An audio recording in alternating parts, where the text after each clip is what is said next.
सिर्फ ये 25 वाइबा के क्वेश्चन याद कर लीजिए, आपके फिजिक्स प्रैक्टिकल वाइबा का एक भी क्वेश्चन नहीं छूटेगा।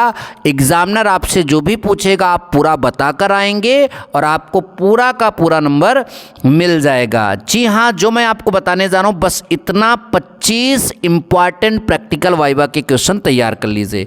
तो हमारा टॉपिक है physics practical viva UP board 2024। हम टॉपिक वाइज जो आपके एक्सपेरिमेंट आपके मतलब नए सिलेबस के हिसाब से है उन सभी टॉपिक पर क्वेश्चन आप सभी को यहाँ पर बता रहे हैं। तो हमारा एक एक्सपेरिमेंट था चल सूक्ष्मदर्शी द्वारा कांच के गुटके का अपवर्तनांक ज्ञात करना। ये हमारा एक टॉपिक था, एक एक्सपेरिमेंट था। इस पर एग्जामिनर का क्या क्वेश्चन हो सकता है ये ध्यान से देखिए। पहले इसमें सूक्ष्मदर्शी आया, तो आप सूक्ष्मदर्शी किसे कहते हैं ये बताइए। तो सूक्ष्मदर्शी किसे कहते हैं? सूक्ष्मदर्शी वह यंत्र है जिसकी सहायता से आंख से ना दिखाई देने योग्य सूक्ष्म वस्तुओं को भी देखा जा सकता है। यानी एक ऐसा यंत्र जिससे अत्यंत सूक्ष्म वस्तुओं को देखा जा सके वह सूक्ष्मदर्शी कहलाता है। देखिए जो प्रश्न मैं आपके सामने ला रहा हूँ उसका स्क्रीनशॉट भी लेते जाइएगा ताकि हम आपको जो है फिर से दोबारा अब यहाँ पर मतलब कि इसको फिर से ना दिखाएं, ठीक। अब हमारा लाइकोपोडियम पाउडर किसे कहते हैं? तो देखिए यह एक पीले भूरे रंग का धूल जैसा पाउडर होता है जिसमें जो है क्लब मास पौधे के सूखे बीजाणु या विभिन्न फर्न संबंधी होते हैं, ठीक। तो यह आपका लाइकोपोडियम होता है। आपसे एग्जामिनर जो है अपवर्तनांक जैसा टॉपिक था तो आपसे एग्जामिनर जो है एएनजी का अर्थ पूछ सकता है। तो एएनजी मतलब वायु के सापेक्ष कांच का क्या अपवर्तनांक, और इसका फार्मूला होगा पहले इसका, ठीक, इसका फार्मूला होगा गुटके की वास्तविक मोटाई बटा गुटके की आभासी मोटाई। फिर इसी संबंधित दो और प्रश्न आपसे एग्जामिनर कर सकता है कि वर्नियर का अल्पतमांक किसे कहते हैं। तो देखिए वर्नियर द्वारा मापित न्यूनतम मान, अल्पतमान मतलब सबसे कम मान, तो वर्नियर द्वारा मापित न्यूनतम मान जिसे वर्नियर शुद्धता पूर्वक माप सकता है वो वर्नियर का अल्पतमांक कहलाता है। और इसका अल्पतमान कितना होता है? 0.01 सेंटीमीटर। कांच का बात आया है तो कांच का अपवर्तनांक कितना होता है ज़रूर पूछेगा, 1.5 या 3/2। तो कितने प्रश्न हमारे हो गए आपके? 1 2 3 4 5 यहाँ पर आपके प्रश्न हो गए। अब अगले टॉपिक से 5 और प्रश्न दिखाते हैं। तो अगला टॉपिक जो है जिस पर आपसे एग्जामिनर क्वेश्चन करेगा उस टॉपिक का नाम है समतल दर्पण तथा उत्तल लेंस की सहायता से द्रव का अपवर्तनांक ज्ञात करना। इस टॉपिक से एग्जामिनर आपसे प्रश्न पूछेगा तो क्या क्या पूछ सकता है? तो समतल दर्पण आया है तो समतल दर्पण की परिभाषा भी पूछ सकता है। तो पहले आप समतल दर्पण की परिभाषा याद कर लीजिएगा, वो तो कक्षा 10 से याद होगा, ठीक। और यहाँ सबसे ज़रूरी चीज़ जो आपसे पूछा जाएगा वो समतल दर्पण की फोकस दूरी कितनी होती है ये पूछेगा। तो समतल दर्पण की फोकस दूरी कितनी होती है? अनंत, इन्फानाइट होती है, याद करके जाइएगा। जल का अपवर्तनांक, यहाँ पर द्रव है तो द्रव में जल आएगा तो जल का अपवर्तनांक कितना? 1.33 या 4/3। कांच का मैंने वह भी बताया 1.5 या ठीक है या 3/2। इसका 1.33 या 4/3। वहाँ एनजी का अर्थ समझाया, यहाँ एनडब्ल्यू का मतलब समझाएंगे। तो एनडब्ल्यू क्या है? वायु के सापेक्ष जल का अपवर्तनांक, वायु के सापेक्ष जल का अपवर्तनांक। और इसमें एक फार्मूला यूज होगा एनडब्ल्यू = 2 - FG बटा F, ठीक। एक फार्मूला यहाँ पर आएगा। FG का मान क्या मतलब क्या है? कांच के लेंस की फोकस दूरी, और F का मान मतलब क्या है? संयुक्त लेंस की फोकस दूरी, ठीक। फिर इसमें 2 प्रश्न और आपसे करेगा कि उत्तल लेंस द्वारा बने प्रतिबिंब की प्रकृति, यानी उत्तल लेंस कैसा प्रतिबिंब बनाता है।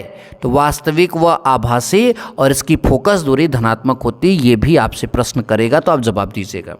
समतल दर्पण से बने प्रतिबिंब की प्रकृति आभासी व सीधा, आभासी व सीधा, उसका वास्तविक और आभासी होगा। और वो एक प्रकार से जो आपका उत्तल लेंस है वह आपका प्रतिबिंब जो है कैसा बनाता है? वो उल्टा बनाता है, ठीक। लेकिन वास्तविक होगा तो उल्टा हो जाएगा और आभासी होगा तो सीधा हो जाएगा, ये आप सभी को पहले से पता है, ठीक। तो 5 कितने प्रश्न हो गए? 10। फिर और प्रश्नों को दिखाते हैं। अब जो हमारा टॉपिक है वह है मीटर सेतु। मीटर सेतु से वो क्वेश्चन अगर आपसे पूछेगा तो क्या पूछेगा? हालांकि इस पर हमने वीडियो बनाया भी है, फिर से देखिए, सारे क्वेश्चन एक साथ देखिए, पहले स्क्रीनशॉट जरूर लेते जाइए। लेक्लांसी सेल में क्या भरा रहता है? लेक्लांसी सेल यहाँ क्यों पूछेगा? क्योंकि लेक्लांसी सेल मीटर सेतु में यूज होता है। तो नौसादर अर्थात NH4Cl लेक्लांसी सेल में भरा होता है।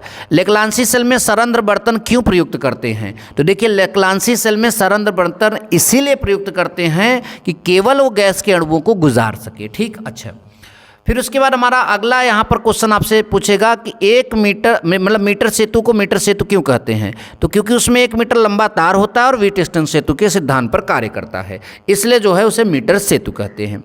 अब आप पूछोगे कि व्हीटस्टोन सेतु का सिद्धांत क्या है, तुरंत एग्जामिनर पूछेगा, तो आप बताइएगा P/Q बराबर R/S। वो पूछेगा PQRS क्या है, तो आप बताइएगा व्हीटस्टोन सेतु में जो है 4 समांतर भुजाएं होती हैं जो 4 प्रतिरोधों को प्रदर्शित करती हैं। उसमें पहला प्रतिरोध P, दूसरा आपका Q, तीसरा R और चौथा S होता है, ध्यान दीजिएगा, ठीक।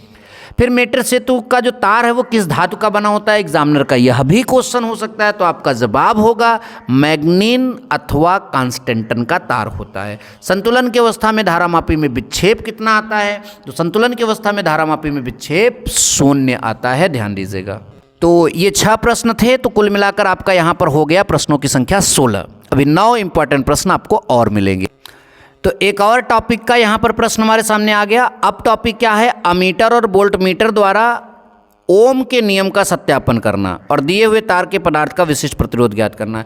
यानी इस टॉपिक पर अगर आपसे एग्जामिनर प्रश्न करेगा तो क्या क्या कर सकता है। तो अमीटर नाम आया तो अमीटर से रिलेटेड वो क्वेश्चन आपसे पूछेगा कि अमीटर से क्या मापा जाता है या अमीटर से क्या नापते हो, तो आप बताइएगा विद्युत धारा मापते हैं। फिर पूछेगा अमीटर को परिपथ में किस क्रम में लगाते हैं, तो बताइएगा श्रेणी क्रम में लगाते हैं। फिर अमीटर जैसे ही रहेगा वोल्ट मीटर से भी क्वेश्चन आएगा, तो वोल्ट मीटर से क्या मापा जाता है, तो वोल्ट मीटर से विद्युत धारा मापा जाता है, विद्युत विभवांतर मापा जाता है। इसको किस क्रम में लगाते हैं, इसको समांतर क्रम में लगाते हैं। फिर पूछा जा सकता है ओम का नियम बताइए, तो आप बताइएगा V/I = R, यानी विभवांतर और प्रतिरोध का विभवांतर और धारा का जो अनुपात है वो नियत होता है, ठीक। ये ओम का नियम है, ओम ने यही बताया था। फिर इसी में आपका विशिष्ट प्रतिरोध का मात्रक आपसे मतलब विशिष्ट प्रतिरोध का फार्मूला पूछ सकता है, तो ρ बराबर RA/L। ए जो है क्षेत्रफल होगा अनुप्रस्थ काट का, तो πr² यहाँ पर आप यूज कर सकते हो, ठीक। फिर आपसे I, V, R, ρ का मात्रक और विमीय सूत्र पूछेगा। I यानी धारा का मात्रक एम्पियर, विमीय सूत्र A। V यानी विभवांतर का मात्रक वोल्ट या जूल प्रति कूलम, विमीय सूत्र आपका ये है, ठीक। तो ये आप यहाँ से याद कर सकते हैं, इसमें हम क्या बताएं, ठीक। अब आपका जो है यहाँ पर फिर आपके 5 प्रश्न हो गए। प्रश्नों की संख्या कितनी हो गई, 21। तो अगला टॉपिक हमारा आया यूवी विधि अथवा संयुग्मी फोकस दूरी की विधि की सहायता से अवतल दर्पण की फोकस दूरी ज्ञात करना। तो इसमें जो है संयुग्मी फोकस पूछेगा क्या है, तो संयुग्मी फोकस का मतलब पहले देखिए। लिखा है यदि एक बिंदु पर रखे वस्तु का प्रतिबिंब किसी दूसरे बिंदु पर बने और दूसरे बिंदु पर रखे वस्तु का प्रतिबिंब पहले बिंदु पर बने, तो दोनों बिंदु परस्पर एक दूसरे का संयुग्मी फोकस कहलाते हैं। अब आपसे पूछ सकता है यू वी एफ का अर्थ, यू का अर्थ वस्तु की दूरी, वी का अर्थ प्रतिबिंब की दूरी, एफ का अर्थ फोकस दूरी। फिर आपसे प्रश्न पूछा जाएगा अवतल दर्पण द्वारा बने प्रतिबिंब की प्रकृति वास्तविक अथवा आभासी दोनों बनाता है, छोटा बराबर अथवा वस्तु से बड़ा कुछ दोनों बनाता है, उल्टा और सीधा दोनों मतलब इस तरह से वो प्रतिबिंब बनाता है। अवतल दर्पण के लिए रेखीय आवर्धन का सूत्र आपसे पूछ सकता है, तो M = I/O = V/U। और इसके लिए जो रेखीय आवर्धन होता है 1 से कम होता है, 1 के बराबर होता है और 1 से अधिक, मतलब तीनों चीज़ आएगी, ठीक। अगर आप इतना तैयार करके जाते हैं निश्चित तौर पर आपका वाइबा का सारा झंझट खत्म हो जाएगा। ऐसे और वीडियोज़ के लिए चैनल को सब्सक्राइब करके रखिएगा। मिलेंगे नेक्स्ट वीडियो में। Thank you so much. जय हिंद, वंदे मातरम।